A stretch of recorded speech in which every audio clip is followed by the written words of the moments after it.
Good day, madam. My name is Jayaprakash Rao, and these are my fellow teammates, Rohan, Manimala, and Tachana. Okay, our topic for today's presentation is about Bukit Antarabangsar landslide. Okay, why do we choose this? Is because this is a very famous case, and I'm sure you know about this, madam. And let me go through by the introduction.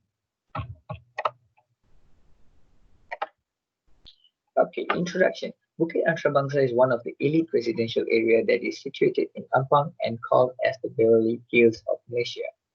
Why does this Bukit Antarabangsar is called one of the elite residential? Is because the singer Siti Nurhaliza, Awi, and many more celebrities were there. And there were 4 residential areas that located in Bukit Antarabangsar. One of the most famous is Taman Bukit Mewah. And I would like to continue more about the introduction. Okay, on the 6th December 2008, Taman Bukit Mewah Bukit Antarabangsar. This tragedy claimed 4 lives and destroyed 14 bungalows. And the incident happened around 4 a.m. 4 a.m. it means about we are more than half asleep. And following the tragedy, 3,000 to 5,000 residents lost connection after the main exit route buried. All of the victims were transferred immediately to recovery center. Okay. Let's have a look on the video, madam. There's a small short video about this case.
Okay, madam. I'd like to go to the emergency response team. Nation Red Crescent deployed its volunteers from Selangor branch and staff from national headquarters to the landslide area at Bukit Antarabangsar around 4 a.m. And the team from Malaysian Red Crescent was the first to arrive at the spot, and together with 3 ambulances and followed by bomber, military, and police. So now, I'd like to continue. The search and rescue operate for 24 hours, madam, because the rain gets too heavy, because it was a rainy season and it was continuously raining and raining. The area covered by the landslide is more than 10 acres, which is a huge place. And 2,000 residents of Bukit Antarabangsar were evacuated to their safer place. Okay, madam. Now I'd like to talk about fatality, injury, and property damage. 4 people were killed, and a famous veterinarian, Dr. N. Yogeshwari, 40, accountant P, 30 years old, and IT student Saiful Kasari, he was a very young fella, which is 20 years old. The 4th victim is an Indonesian Surina, 30. 14 people were injured, and people needed immediate medical for 2 pregnant women, 2 heart patients, a kidney patient, and a stroke patient. And 40 bungalows were totally demolished with this disaster of landslide. And I'd like to go to the next, which is cause of the accident, madam. The main cause of causes of this Bukit Antarabangsar, soil creep due to non-engineered fill on the slope, developed tension cracks over the entire area. The soil creep over the years may have damaged the active water pipe along the abandoned houses and leaked the pipe. The leak contributed to continuous soil saturation at the lower slope, and this turn escalated. The main culprit of this landslide is the water pipe, madam.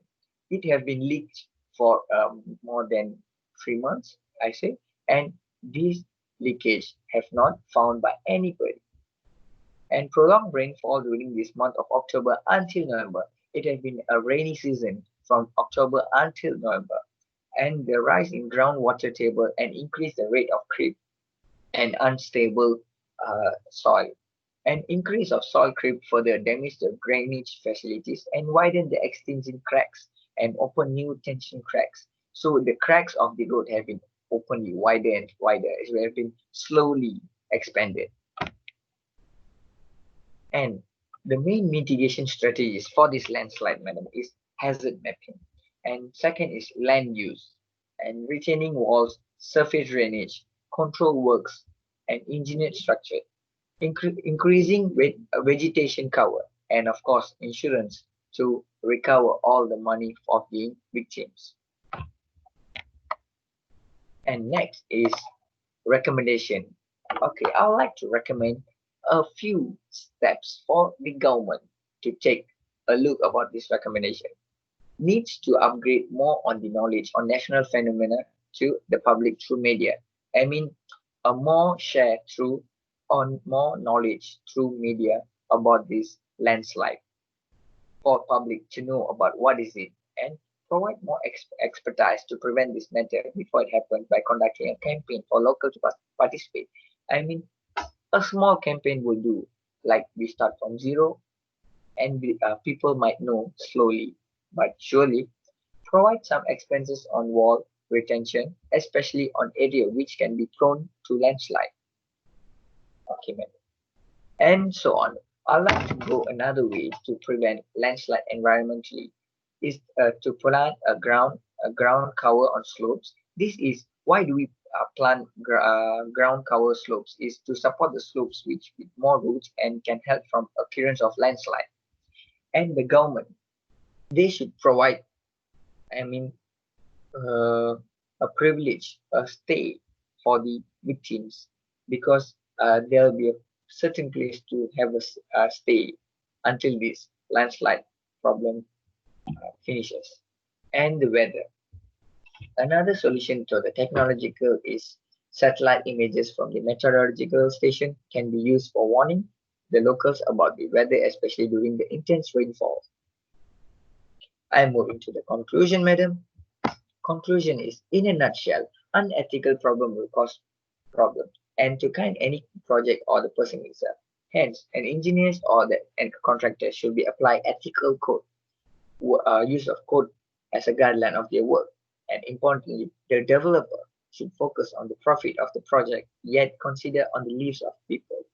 Community shall be preparing and have a knowledge in reacting during any emergency case without panicking. To this scenario of this disaster, it is not easy to not panicking, but if there is such a group of anybody who is calm and easy to solve this problem, will be easier to react to this disaster. We ourselves are the biggest helpers, madam. Thank you, madam.